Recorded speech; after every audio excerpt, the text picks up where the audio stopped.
Hi there, Mouseketeers. Welcome to the Disneyland Beat, where our toes tap to a Disneyland drum. And we always whistle while we work. So, positive news has come from Dr. Burks, and you've heard the news of Disney Springs and Universal Orlando. And you are wondering if you will be able to make a trip to Disneyland this year or not. Well, in this video, we are going to look at what to expect on a trip to Disneyland this year. For both locals and those coming in from far away, we will look at the potential issues and changes that anybody visiting the parks is going to face. Please subscribe to our growing channel. We need your support. And stick around.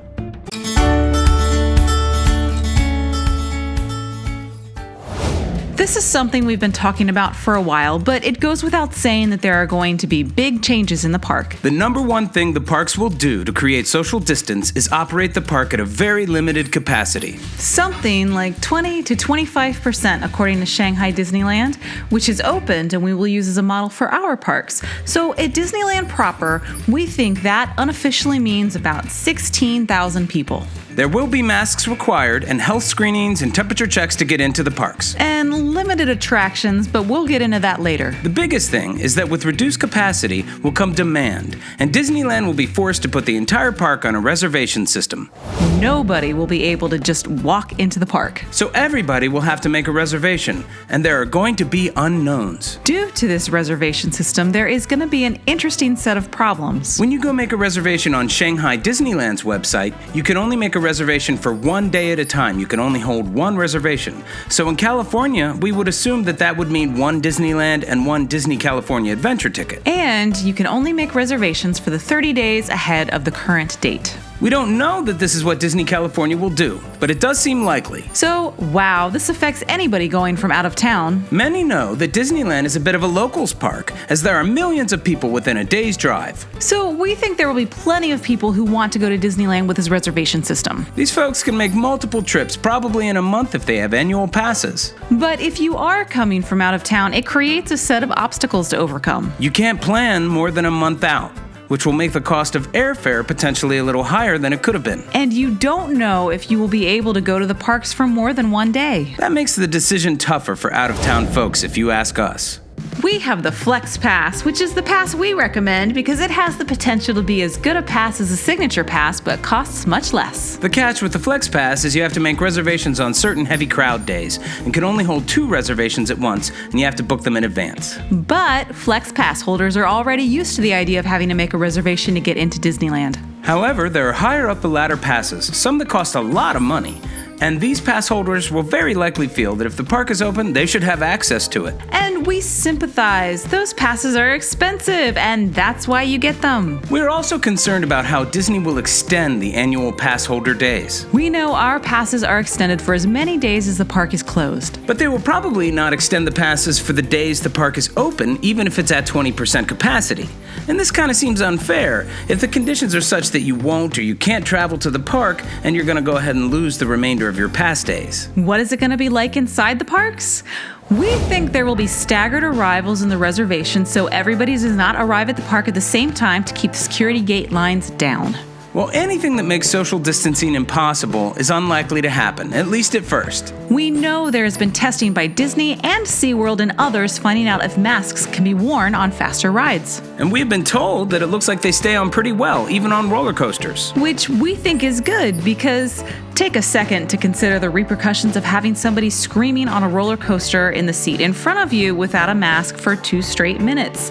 How could you avoid contamination even if you were outside the whole time? As Universal Orlando is about to open, we will see what happens with coasters like the Incredible Hulk and Hagrid's Motorbike Adventure. Right. So we do expect masks to be required at the time unless it's a water park ride, and then we expect much greater spacing between the riders and having to get in and out of a mask all day as you get in and out of different areas of the park. Speaking of water, it's a little thing at Disneyland, but we think the parks will make an effort to not get you wet.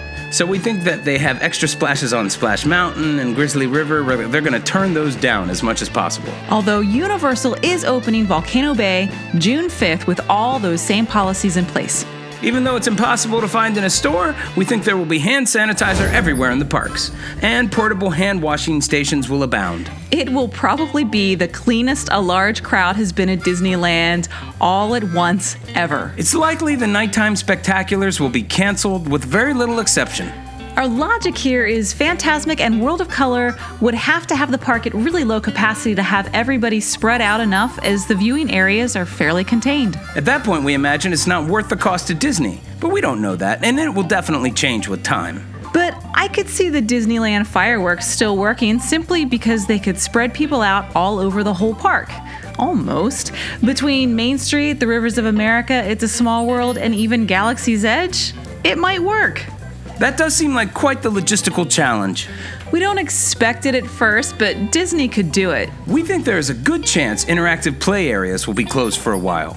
So things like the Rock Wall and slides, the Redwood Creek Challenge Trail, Parts of Tom Sawyer's Island, maybe even the Kugel Balls. and things like Goofy's House and the Toontown Jail and the Sword and the Stone. We don't know, maybe they'll have barriers around those because those things are going to get touched by everybody. And it won't affect that many people, but we expect valet parking at the park or at the hotels will not be available. Well, the attractions should mostly be open. But we have some reservations about a few rides. There will be some that will be affected or possibly closed. Attractions that have queues and lines with very little room will be more challenged than ones that don't. Think about the queue for Pinocchio's Daring Adventure. It's pretty tight. Even though it was built in the 80s, it has that 1950s feel, doesn't it? Small, very narrow lanes in fairly tight space, and there's only so much room to have people queue up in the Fantasyland courtyard. And then compare that with something like Rise of the Resistance or It's a Small World, where there is room to have 6 feet between people, and you won't be forced to rub elbows with the person standing in the queue line over. We think Disney will have to figure out ways to make those rides work through extending the queues or through virtual queuing. Or they won't be able to operate every single ride in the park at the same time. Which they themselves admit is likely in a statement that came out today. We also think it's worth pointing out that even with reduced capacity, there will probably still be long waits for the rides. They will have to clean the ride vehicles constantly throughout the day in between rides. And they will have to run individual ride vehicles at reduced capacity. Which makes sense. Moments like the stretching room in the Haunted Mansion, pretty much all of Soarin', the Jungle Cruise boats, and several others, they're going to need to reduce the amount of riders per vehicle. Don't worry, you get to stay with your group. However, we do want to point out that Disneyland has about 55 rides in the park right now, so if they close a few, it's not going to hurt that bad. There's still lots to do. So the parks are always amazing, even if a few rides are not able to operate. And at this point, I think a lot of us just need to take a stroll around the park and sit on a Disney bench for a while and soak it in. There will be characters, but I wouldn't say they're meetings. At first, they're only going to happen at a distance. I'm thinking we might even see somebody on the second level of Sleeping Beauty's castle again. Disney will likely have limited characters out in places that they create to put them, like a higher level or behind a barrier of some sort or, in a window, something that they can wave at you as you go by. No autographs or hugs for a while, and we expect to see less or even no face characters so the cast members can wear masks under the costumes and character masks. Disneyland is known as the Disney park where characters really wander freely around, but it's nice to know that we're still going to be able to see some of them. We hope R2-D2 can still walk around with some masked cast members at safe social distances. We think that this will also affect things like Fantasy Fair, Anna and Elsa's meet and greet, and the Toontown character meetings. We think that the first characters to come back are going to be the masked, costumed characters, not the face characters, so that they can wear face masks. We're unsure about this one. Shanghai has currently canceled all shows, so we think that will be how the parks will open. But many of the theaters, like the Fantasyland Theater, the Royal Theater, and the Hyperion, are either large enough or outside venues that would allow for controlled social distancing. We think the main challenge is masks for the cast. They don't work well in most musicals. And how do you keep the cast of Frozen safe and the audience protected from the moisture droplets all that singing has been proven to produce? And smaller theaters like Disney Junior might not work at all. But we don't see why Turtle Talk with Crush would not work, as cast members who host could easily be in a face mask and they could do 25% capacity. And I think the same goes for the Animation Academy and even the Golden Horseshoe. As far as the parades go, we think the parks will open without them. But perhaps as the year goes on, Disney will be able to work out a socially distanced viewing. It's possible. It's a fairly long route. If the park capacity is really low or if things start getting better, it might be possible. But it will definitely be a challenge. At first, we expect dining to be completely on mobile order. We do know there will be social distancing, so that means either removed tables or tables that cannot be sat at in between people. We predict that character dining will not be happening again for quite some time, maybe later in the year, maybe 2021. At Disney Springs right now, there is a lot of PPE going on from the staff and a serious regimen of self and surface cleaning. Masks just don't work while you're eating, so the staff has to be extra cautious. And we hope very transparent and vocal about their practices. It's actually probably something you're going to get used to in your hometown. Other than that, we think it's safe to assume that there will be a general reduction in the amount of special and seasonal food items this year. But we are sure there will be plenty of yummy Disney munchies that you will love. Well, folks, as we wrap this up, we just want to say that these are just our predictions based on how things are going so far in this very fluid situation. We know that Disneyland will do everything in its power to make everybody's park experience as special and awesome as possible. And we fully expect it to change regularly.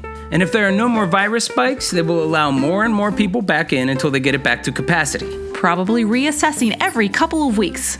The people that come when the parks first reopen are going to be the people that really love Disneyland, and it's always awesome to be in the park with true fans. I kind of hope they have Mickey wave to us from Walt's apartment, and, well, if he's going to be there, we are too. We want Disney to take every precaution they can and make the parks truly safe.